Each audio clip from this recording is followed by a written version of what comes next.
ធ្លាប់តែល្បីតាម Facebook TikTok និង YouTube ឥឡូវខ្ញុំបានបេះវាមកហើយ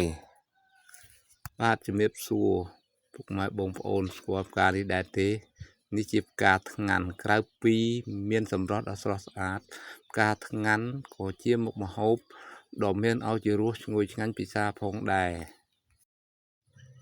យើងអាចយកផ្កាថ្ងាន់ច្នៃធ្វើមុខម្ហូបបានច្រើនមុខចង់ជ្រក់ស្រស់ធ្វើអន្លក់ទឹកគ្រឿងឬស្លកកូរក៏បានផងដែរនេះយើងគិតត្រឹមតែប្រយោជន៍នៃផ្ការបស់វាតែប៉ុណ្ណោះតែនៅមានអត្ថប្រយោជន៍ជាច្រើនទៀតសម្រាប់ធ្វើដូចជាឱសថកែរោគបានយ៉ាងពូកែស័ក្តិសិទ្ធិ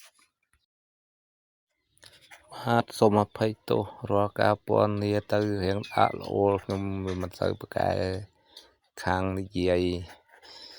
ការរៀបរាប់ទៅមិនសមមិនពិរោះភាសា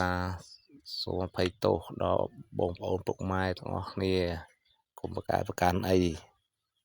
ទាំងនេះគឺជាទស្សនវិជ្ជាដែលខ្ញុំបេះបានផ្កាថ្ងាន់បេះយកមកដាក់នឹងកៅឬក្រមាយកមកជ្រក់រាប់យកមកបានហូបហើយពិតជាមានឱជារសឆ្ងាញ់មែន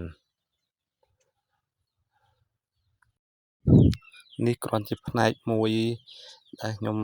ដើរទៅក្រោយភូមិនឹងក៏ឆ្ងៀតនិយាយរៀបរាប់បន្តិចទៅអំពីផ្កាថ្ងាន់ដែលជារុក្ខជាតិព្រៃមួយប្រភេទនេះយកមកប្រាប់បងប្អូនស្ដាប់ទាំងអស់គ្នាសូមអរគុណសូមជម្រាបលា